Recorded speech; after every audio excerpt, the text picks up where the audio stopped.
there is a specific moment in the dynamic with a narcissist that is more torturous than the screaming, more destabilizing than open criticism, and often more painful than the breakup itself. It's that moment when the temperature changes. There wasn't an explosive fight. There was no definitive, "It's over." But something is wrong. Messages that used to be answered in seconds now take hours, maybe days. His enthusiasm upon seeing you has turned into a cold, distant politeness. Or worse, a suddenly packed schedule full of vague commitments. He is physically present, but emotionally on another planet. Or perhaps he has simply faded from the edges of your life, leaving you in the center of an empty stage, waiting for a cue that never comes. You feel that knot in your stomach, due corrosive anxiety that makes you check your phone compulsively. And the question echoing in your mind, day and night, is, what did I do wrong? Why is he avoiding me? You start replaying every conversation, every gesture, searching for the mistake, the reason, the flaw. You try to be nicer, more understanding, more easygoing, hoping to bring back the person who idealized you in the beginning. But the harder you try, the more he seems to slip through your fingers like fine sand. If you are living in this limbo right now, stop. Breathe. Because what you are interpreting as something you caused, or as a sign that you aren't good enough, is actually a complex psychological maneuver. A narcissist's avoidance isn't an accident. It's a coded message. And in this video, we are going to decode exactly what this deafening silence means. My name is Lauren Mitchell. My purpose with this channel is to show you that the problem was never you, and more importantly, that you are not alone. If this video resonates with you, I invite you to subscribe to the channel and leave a like on the video. I count on your support. If what you lived through still hurts, still confuses, still weighs on you, you deserve a guide that truly embraces you. My ebook was created to be a hug in the form of an answer, complete, sensitive, and liberating. There is nothing as clear and as human regarding a narcissistic partner as this. You don't have to go through this alone. Access my ebook and learn about channel membership benefits through the link in the description of this video. Let's bring this into the reality of your daily life, because I know exactly how this unfolds in your routine.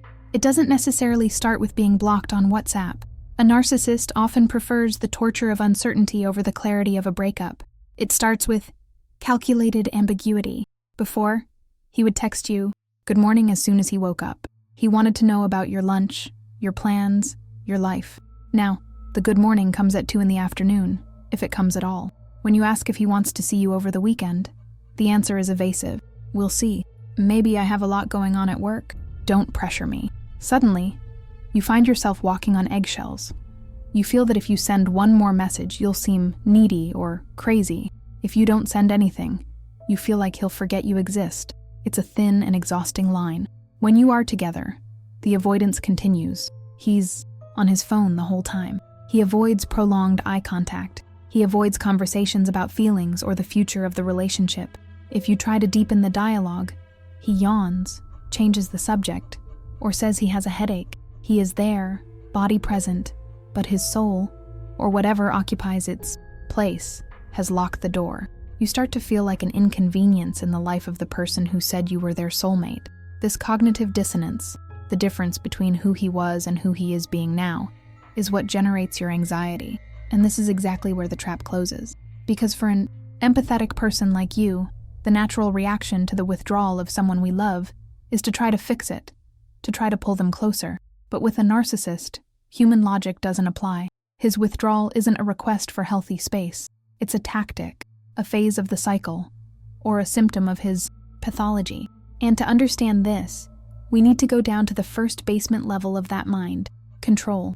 The first thing you need to understand, and perhaps the hardest to accept, is that his avoidance is often not about him wanting distance. It's about him wanting you to feel the weight of the distance. The narcissist operates on power and control. In the beginning, during the love bombing phase, he gave you an overdose of attention. This addicted your brain to dopamine. You got used to being the center of his world. Now, he suddenly withdraws that drug. This is called intermittent reinforcement. By avoiding you, he creates a state of deprivation. And what happens when we are deprived of something vital? We become obsessed with it. When he avoids you, he occupies more space in your mind, than when he is present. Think about it. If he were acting normally, you would be living your life, working, focusing on yourself. But because he is avoiding you, 100% of your mental energy is focused on him. Where is he? Who is he with? Is he mad? This is the tactical vacuum. He creates a void that forces you to work twice as hard to fill it. You start putting in more effort to please him, accepting crumbs of attention as if they were banquets, and tolerating disrespect you wouldn't have before, all just so he will look at you the way he used to.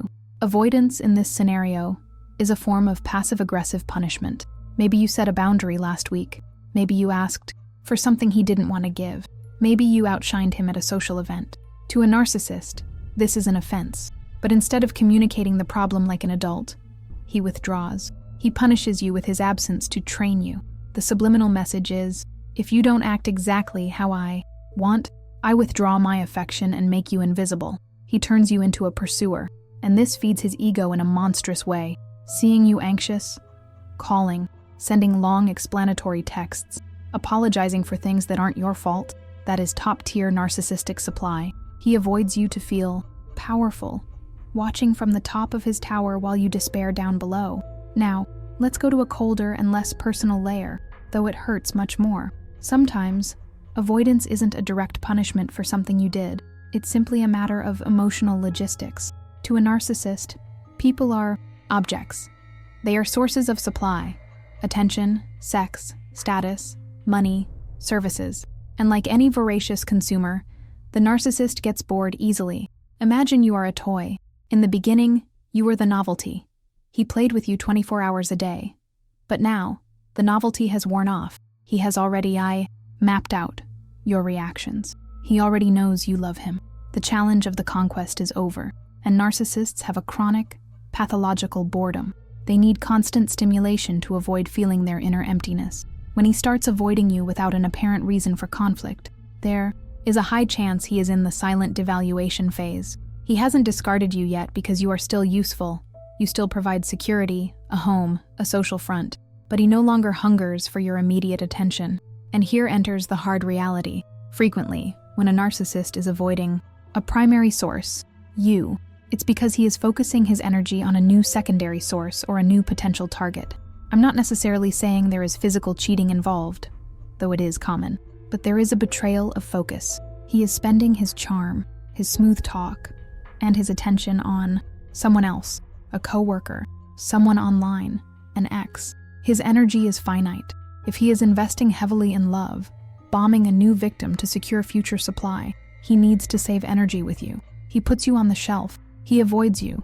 Like one avoids a household appliance they don't need to use right now. He knows you're there. He knows if he pushes the button, you'll work. So he doesn't need to perform maintenance. He avoids you because your utility, at that specific moment, is being available on standby and not being the focus of attention. This hurts because you feel the dehumanization.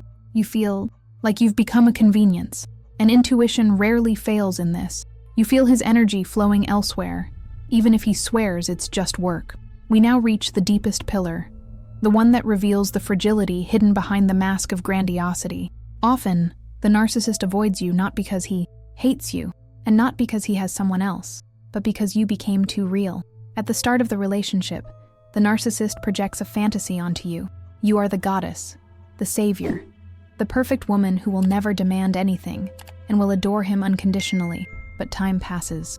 Life happens. Bills arrive, problems arise, you get sick, you have bad days, and most importantly, you start to see his flaws. You start asking questions. Why did you lie about that? Why don't you do what you promise? Or simply, you look at him with the eyes of someone who knows who he really is. In that moment, you stop being a mirror that reflects his grandiosity and start being a mirror that reflects reality. And reality, for a narcissist, is unbearable. They carry deep toxic shame, a paralyzing fear of being seen as flawed, mediocre, or bad.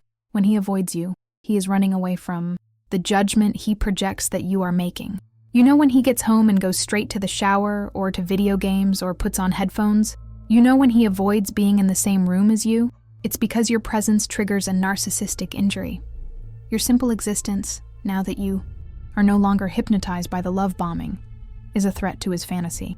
He avoids you because he can't maintain the character all the time. Keeping up the perfect man mask is exhausting.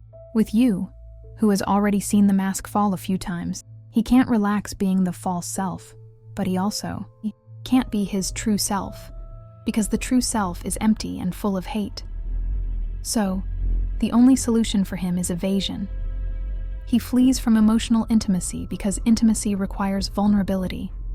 And for a narcissist, vulnerability is death. If you are demanding a deep connection, honest conversations, and emotional accountability, you become work, a risk. He avoids you to protect his own fragility, projecting the guilt onto you. You're too heavy. You demand too much, when in reality, it is he who lacks the emotional structure for an adult relationship. Understanding these three pillars, control through the vacuum, supply economy, and the flight from reality, changes everything. Do you see the pattern? In none of these scenarios is it your fault. In none of these cases is the solution for you to try harder, be prettier, be quieter, or be more helpful. If he avoids you to control you, chasing him only validates that control. If he avoids you because he is seeking supply elsewhere, chasing him only devalues you further. If he avoids you because he can't stand reality, chasing him only increases the pressure he feels to run away.